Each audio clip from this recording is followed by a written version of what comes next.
গ্রামীণ বাংলার পুরাতন ঐতিহ্য। ঢেঁকি সাধারণত ধান ভানার গ্রামে ধান ভানার কাজে ব্যবহৃত হয়। এছাড়াও ঢেঁকিতে চাল দিয়ে সেই চাল গুঁড়ো করা হয়।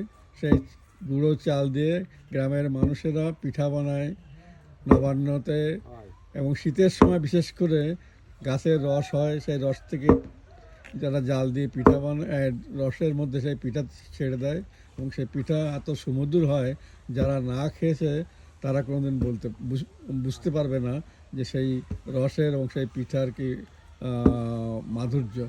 আমাদের ঢেঁকি সাধারণত কাঠ দিয়ে তৈরি হয় এবং এটা খুবই প্রাচীন একটা পদ্ধতি আমাদের গ্রামের। এই এখনও কোনো জায়গায় এই ঢেঁকি পদ্ধতি চালু আছে, আমাদের গ্রামেও আছে, সেটা আমার দেখে অনেক ভালো।